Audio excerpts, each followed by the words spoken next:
E a proposito di Regione Veneto, gliel'ho chiesto prima se era vero, ed è vero, mi ha detto Giuseppe Bortolussi, che questa è la prima serata in cui esce pubblicamente con la sua campagna elettorale, quindi saremo noi.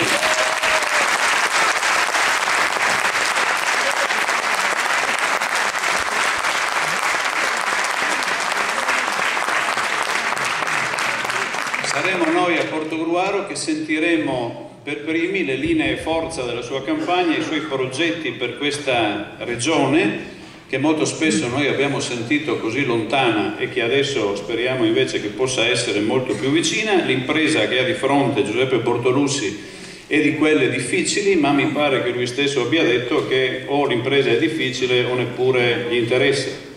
E quindi è sulla linea giusta. Entriamo nel privato velocemente. Giuseppe Bortolussi è classe 1948, nato a Gruaro, come abbiamo detto. Dal 1980 è direttore del Confartigianato di Mestre, ma è personaggio di rilievo e di livello nazionale, in particolare con il suo centro studi, che ogni tanto ci sorprende con delle analisi, delle indagini, delle statistiche che mettono a nudo veramente la società italiana e i nostri meccanismi di crescita o comunque economici.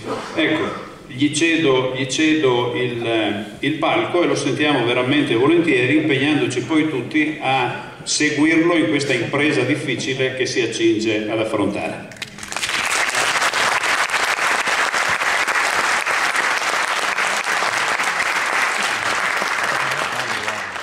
È accaduto per caso, ma in fondo è bello cominciare in quella che è la mia città, in fondo.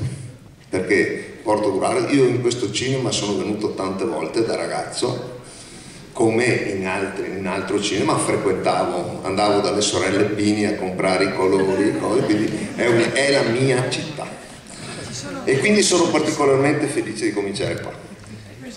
Non avrò certamente la vita facile come avrà il vostro concittadino Antonio Bertoncello, che a quanto pare verrà rieletto a furor di popolo. Forse all'ultimo momento non avrete questa soddisfazione, perché può darsi che magari vi diano anche ragione e quindi magari vi toglieranno questo piacere. È la prima serata, quindi mi farete grazia. Devo ancora prendere le misure, io sono abituato a tutt'altri dibattiti, a tutt'altri interventi. Devo ancora per certi versi organizzare i miei discorsi, capire quello che conviene dire agli elettori, quindi sarò particolarmente così incerto nella mia esposizione, perché cerco di capire che cosa bisogna dire per convincere la gente, perché vedete, c'è una cosa che mi ha colpito molto da quando ho cominciato a interessarmi a questo discorso come candidato.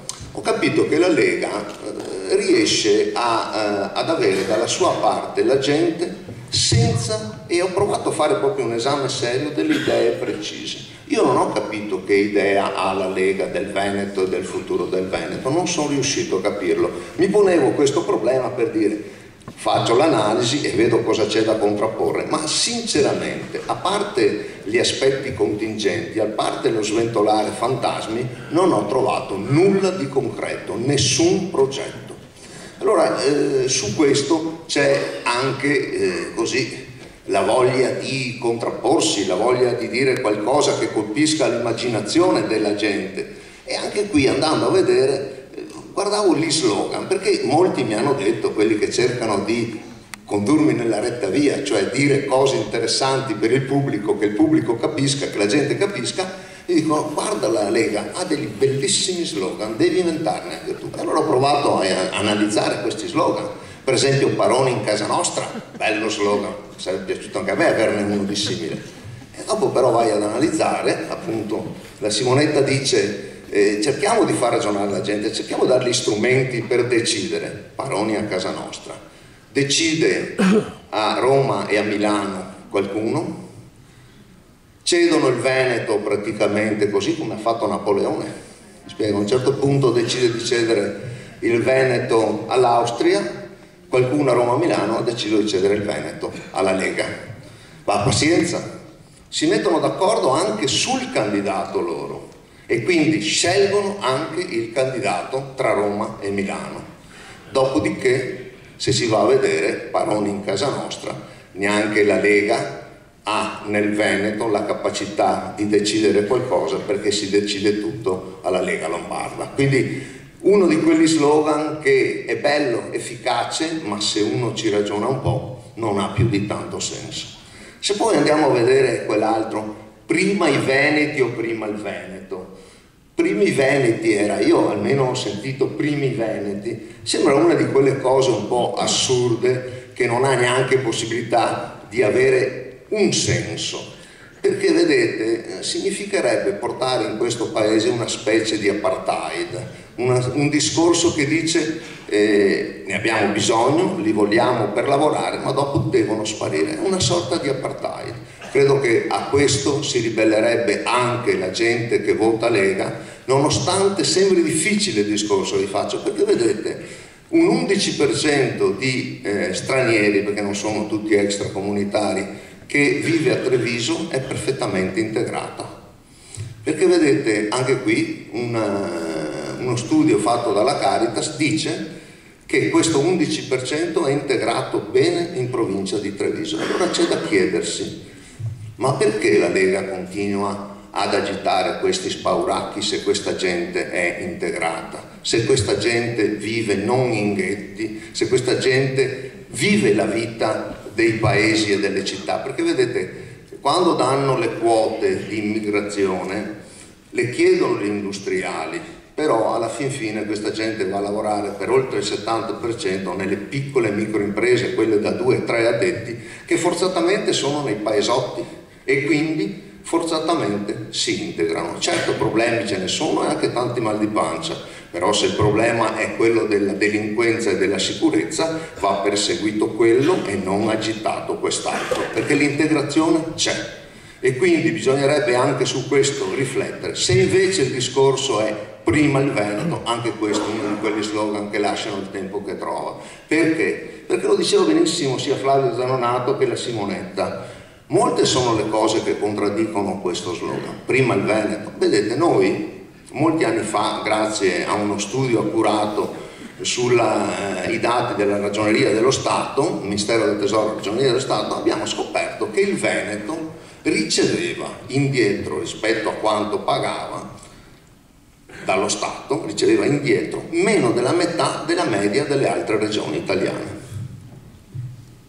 La situazione dopo 20 anni non è affatto cambiata, e sì che sono stati al governo per 7 anni di questi ultimi 15 e non mi pare che la situazione sia affatto cambiata. E quello che diceva molto in dettaglio e con molta precisione sia la Simonetta che Flavio dicono proprio questo: il Veneto non è primo, non c'è niente che dica di una seria, reale intenzione di realizzare un federalismo, di quei federalismi che, vedete, un altro dato molto importante, il residuo fiscale, che sembra una parolaccia detta così, ma è la differenza tra quanto si paga di tasse e quando si riceve indietro dallo Stato. Beh, tra le regioni che hanno un residuo fiscale, il Veneto è la seconda dopo la Lombardia, seconda o terza assieme all'Emilia Romagna, e questo residuo fiscale cresce ogni anno. Siamo arrivati a oltre 15 miliardi, pari a qualcosa come 3.600-3.700 euro pro capite. Questo è quello che dà in solidarietà praticamente ogni Veneto ogni anno al resto del paese. Potrebbe essere un discorso molto giusto, ma c'è anche un altro problema, che anche il Veneto ha bisogno di risorse per realizzare opere pubbliche, infrastrutture che gli mancano, e molto spesso mancano le risorse per questo. Quindi aver realizzato in quest'anno, invece di perdere tempo, per esempio 5 anni per la devolution, sarebbe stato molto importante per riportare almeno una parte di queste risorse, perché è giusta la solidarietà. Il federalismo, se ben temperato, se ben concepito, è in grado di coniugare la solidarietà con la responsabilità, per esempio, e l'efficienza.